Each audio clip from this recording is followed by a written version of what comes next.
12वीं के बाद मेडिकल क्षेत्र में प्रवेश लेने वाले छात्रों के लिए नीट परीक्षा आयोजित की जाती है।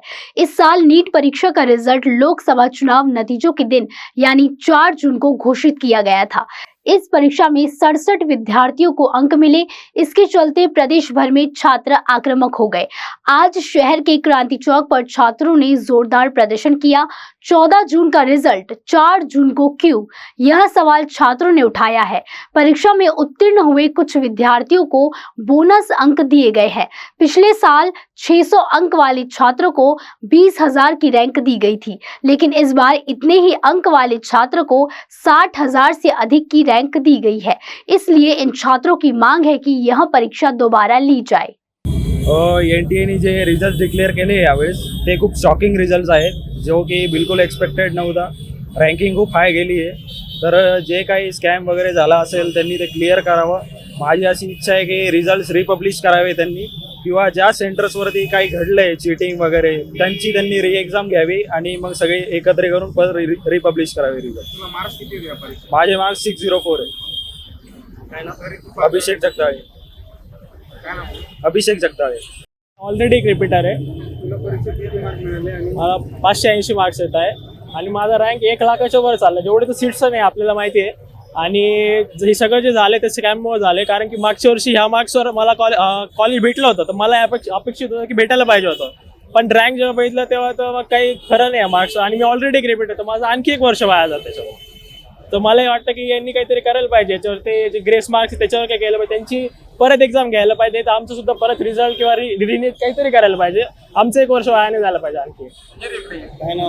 माझं नाव रोहन पठाडे। जे एनटीएचा स्कॅम झाला, एवढा मोठा आमची रँकिंग वगैरे मार्क्समध्ये घोळ झाला आहे, त्याच्याबद्दल सगळे आम्ही इथं बसलो आंदोलन करत आहोत। कारण आम्हाला न्याय पाहिजे। कारण एवढं 570 मार्क्स आहे मला 3rd रिपीट होतं। मी ऑलरेडी 3 वर्ष दिले माझं स्वप्न पूर्ण करण्यासाठी। लास्ट इयर म्हणजे मला 450 होते, त्याच्यावर मला BMS मिळत होतं, आणि ह्या वर्षी अशी कंडिशन झाली की 570 वर सुद्धा मला BMS घ्यावा म्हणजे अशी गरज पडू शकते। तर मग मी 1 वर्ष दिलं अजून फक्त MBBS करण्यासाठी, आणि जर असं होत असेल तर मग माझं 1 वर्ष वाया गेलं ना। माझी मागणी ही आहे की जे 1600 लोकांमुळे आमचं सगळ्यांचा घोळ झालाय, त्यांच्यावर काहीतरी कारवाई केली पाहिजे, NTAवर काहीतरी कारवाई केली पाहिजे। नम्रता सुरडकर। एनटीएनं लावलेला हा जो निकाल आहे, या निकालाविरुद्ध संपूर्ण देशभरातून आक्षेप घेण्यात येत आहे।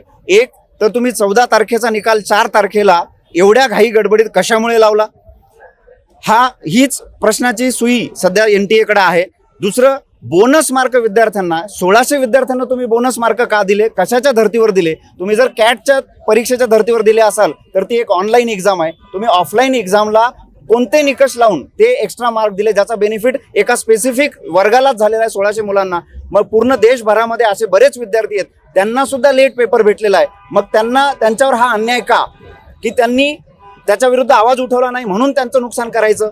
महाराष्ट्रातले किंबहुना संभाजीनगरमधले असे खूप सफरर विद्यार्थी आहेत की 615 मार्कांना मागच्या वर्षी जिथे 20,000 रँक असायचा, तिथे त्या विद्यार्थ्याचा रँक 60,000वर गेलेला आहे, म्हणजे 40,000 रँक पुढे गेलेला आहे। म्हणून त्या विद्यार्थ्यांना 2 ते 3 वर्ष प्रचंड मेहनत घेऊन अतिशय हालाकीच्या परिस्थितीमध्ये तयारी करून तो विद्यार्थी आज जर मेडिकलला लागण्याचे स्वप्न त्याचं पूर्ण होणार होतं, आणि ते स्वप्न तुमच्या चुकांमुळे जर पूर्ण होत नसेल तर याला संपूर्णतः एनटीए जबाबदार आहे। एनटीए दरवर्षी काही ना काही घोळ ह्या परीक्षांमध्ये करत असतं।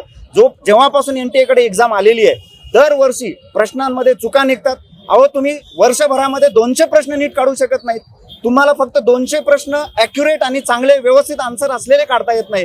तुम्ही विद्यार्थ्यांच्या आयुष्यासोबत खेळताय। विद्यार्थी पूर्ण भारतभरातून संपूर्ण ताकदीने 100% देऊन सगळा पैसा पणाला लावून 11वी 12वीची परीक्षा देतात, नीटची जेईची परीक्षा देतात, आणि ह्या परीक्षांबाबत नेहमी दरवर्षी तुमचे काही ना काही घोटाळे असतात। आणि आजचा हा जो या वर्षीचा नीट 2024चा निकालाचा हा सगळ्यात मोठा स्कॅम आहे। विद्यार्थ्यांना यामध्ये न्याय मिळाला पाहिजे, आणि हा न्याय मिळण्यासाठी साकार PCMB प्रत्येक वेळेस विद्यार्थ्यांसाठी उभं राहणार आहे आणि याच्या विरोधात आवाज उठवणार आहे। माझं नाव यशवंत चव्हाण, साकार PCMB डायरेक्टर। अभिजित पेशकर माझ्यासोबत साकार PCMBची पूर्ण टीम आहे। इथे आम्ही यासाठी प्रदर्शन करत आहोत की यावर्षी एनटीएने जो निकाल लावलेला आहे तो आम्हाला खूप गंभीर आहे आणि खूप चुकीचा असं वाटत आहे। पूर्ण देशामध्ये ह्याच्याबद्दल विरोध होत आहे, निषेध होत आहे। तर त्याच्यासाठी छत्रपती संभाजीनगरमध्ये क्रांती चौकामध्ये आम्ही सगळे जमलेलो आहोत। आमचे विद्यार्थी आहेत, हे सगळे विद्यार्थी कोण आहेत तुम्हाला मी सांगतो, हे सगळे विद्यार्थी रिपीटर विद्यार्थी आहे. त्यांचे ऑलरेडी 2-3 वर्ष रिपीट झालेले आहेत आणि ह्या बिचाऱ्यांना असं वाटतं की आपलीच चूक आहे. यांना हे माहितच नाही की स्कॅम झालेला आणि हे बिचारे पुन्हा एकदा अभ्यास करण्यासाठी घातलेले आहेत. यांच्यापैकी एक मुलगा 570 वाला आहेत, त्याचे आई वडील भाजीपाला विकतात. तो मुलगा पुन्हा रिपीट करतो, त्याला 570 मार्क पडलेले आहेत. त्या मुलाला ह्या वर्षी MBBS सीट हे भेटलंच पाहिजे होतं, पण तो बिचारा पुन्हा रिपीट करत बसला. तिथे बसलेला आहे तो मुलगा. आणि त्या मुलाला ह्या वर्षी सीट मिळवून देण्यासाठी आम्ही साकार PCMB सगळे शिक्षक सगळेजण इथे आहोत. आणि मी निवेदन करतो पत्रकारांना, पालकांना, शिक्षकांना, NTA ला की प्लीज एक्झाम पुन्हा एकदा जर घेता आली तर घ्या.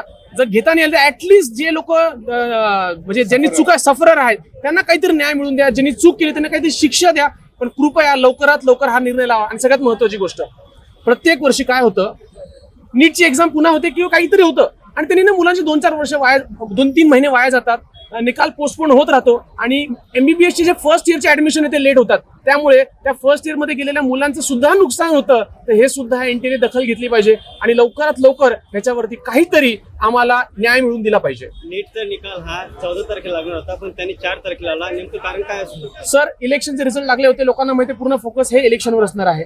त्यामुळे आम्हाला असं वाटतं की 4 तारखेला हा छापून टाकला. लोकांना असं वाटेल की अरे लागून गेला रिझल्ट, पण जेव्हा हळूहळू गोष्टी आल्या तेव्हा लोकांना कळालं हा स्कॅम होता. काय नाव आपलं? मी Abhijit Peshkar, director of physics, Sakar PCMB. Shrivalli infra, your success our dreams. अब आपके सपनों का घर होगा अपना। आज ही अपने सपनों का प्लॉट बुक करें श्रीवल्ली इंफ्रा के साथ। वर्धा रोड, नागपुर में मात्र 9,90,000 से शुरू। महारेरा रजिस्टर्ड लेआउट, सुकली हिंगना, झरी वर्धा रोड, पांचरी फार्म, शंकरपुर, बुट्टी बोरी, मोहगांव, जामठा, मिहान जैसे लोकेशन पर पाएं विशेष सुविधाएं जैसे cement road, water pipeline, drainage line, electricity with attractive gate and many more facilities are available. 80% bank finance are also available. For more details, please contact 0712 350 7162. Office address F2122 Jayanti Nagri, 4 above Pursi Super Bazaar, Manish Nagar, Besa Road, Nagpur.